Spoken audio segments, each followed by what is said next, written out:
Bueno, sería la segunda vez que se da por hecho la muerte de Iván Márquez, porque en junio del año pasado también se había dado casi por confirmado que el ex jefe negociador de la FARC había muerto, porque lo que está claro y fuera de cualquier discusión es que sufrió un ataque grave, que en un primer momento se había creído que había sido un ataque del gobierno colombiano, de las Fuerzas Armadas colombianas, pero que en realidad fue un ataque en territorio venezolano donde vive bajo el amparo del régimen de Nicolás Maduro, cuando todo indica que fue un ataque de otro grupo armado.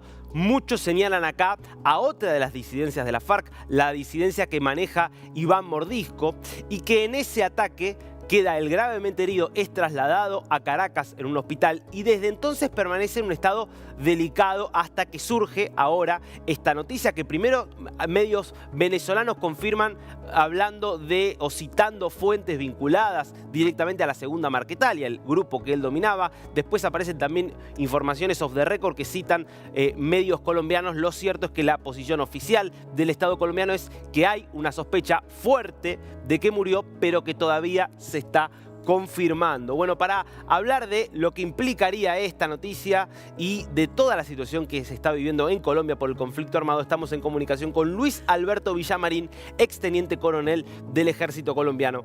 ¿Cómo le va, Luis Alberto? Acá lo saluda Darío Misraji. Muchas gracias, Darío, muy amable por la invitación.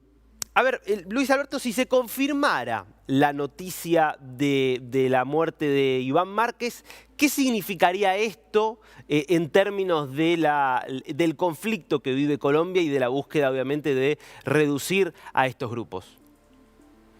Varias cosas. Sería un golpe duro para Nicolás Maduro, para la misma Segunda Marquetalia, que tiene nexos directos con el Partido de los Comunes, y sería un favorecimiento para el grupo que dirige Iván Mordisco, que adquiriría más preeminencia, porque en el caso de que Márquez esté muerto, ya la Segunda Marquetalia no tiene ese liderazgo, ese posicionamiento y esa dirección estratégica que tenía la capacidad de darle Márquez a las FARC, que están divididas entre los que están con el partido político y los que están en contra del partido político.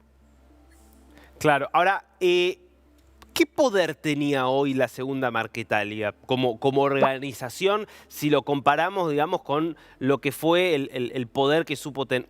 El poder primero que tienen las otras disidencias de la FARC y el poder que tenía la organización antes del cese del 2016. Pues tenían la ventaja que eran los más cercanos a la narcodictadura de Maduro, o sea, eran los que tenían la línea directa. Tenían también el poder, o lo tienen, que son los más cercanos al ELN, que es el que está negociando más directamente con el gobierno Petro. Y tenían también el nexo orgánico con el Partido de los Comunes, mientras que los de Duarte están dedicados al narcotráfico completamente de lleno. O sea, los de Duarte son los que manejan Mordisco, para ser más claros. Tienen problemas con la Guardia Venezolana por repartición de dinero del narcotráfico y por ocupación de áreas, y están en guerra abierta con el ELN. O sea que favorecería más a los de Mordisco porque se posicionarían mejor y afectaría a los otros actores. Claro. Y si vamos al fenómeno Iván Mordisco, con el cual también se trató en su momento y hay diálogos que están abiertos, ¿en qué situación está hoy la posición del Estado colombiano frente a esta organización y frente a la posibilidad de desarticularla?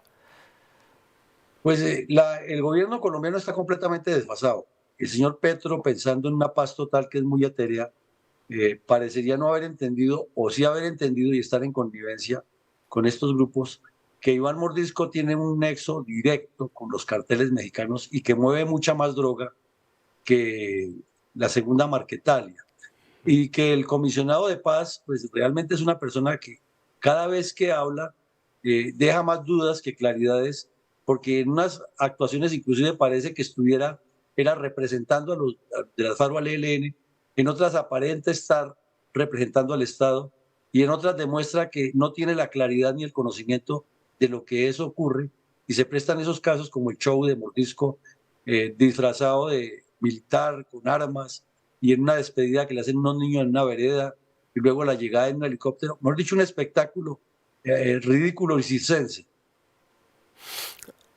Que en este contexto, esta semana el gobierno firmó un decreto por el cual se decidió cesar todas las hostilidades contra el Ejército de Liberación Nacional. ¿Tampoco ve posible que esas negociaciones terminen llegando a un buen puerto?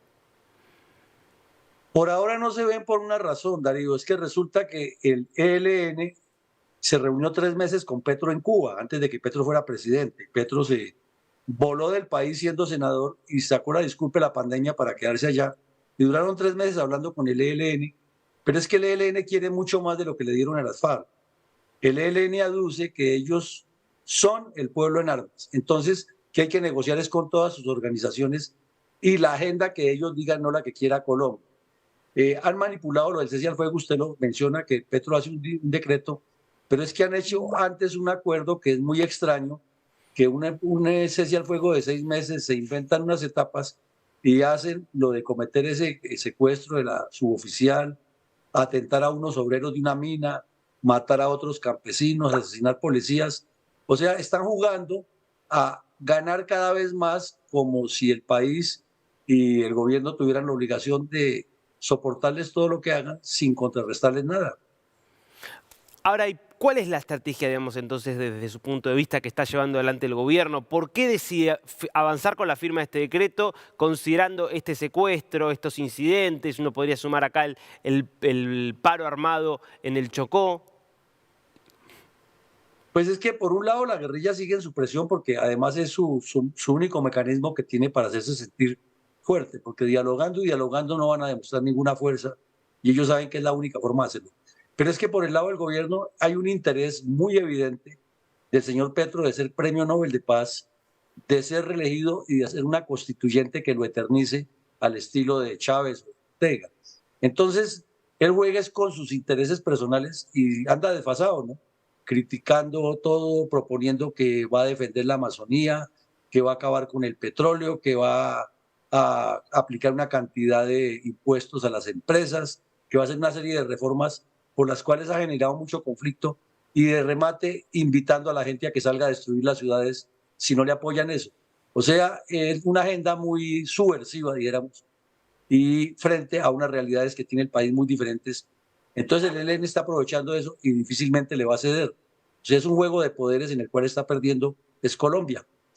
Ahora, pero desde su punto de vista, una negociación como la que se hizo en 2016 con la FARC, con todas las deficiencias que tuvo, ¿no cree que fue, en definitiva, beneficiosa para el país, porque permitió por lo menos la desmovilización de varios miles de combatientes? Es que eso es lo que no está aprobado, Darío. Mira, mira el contrario, la segunda marquetaria y la otra divididas, y no divididas por ideología, sino por narcotráfico. Es por narcotráfico que están divididas. Las zonas donde están sembrados los cultivos de coca ahora tienen es una gabela, que lo que llamaban las milicias de las FARC se constituyeron, entre comillas, en guardias campesinas y guardias indígenas.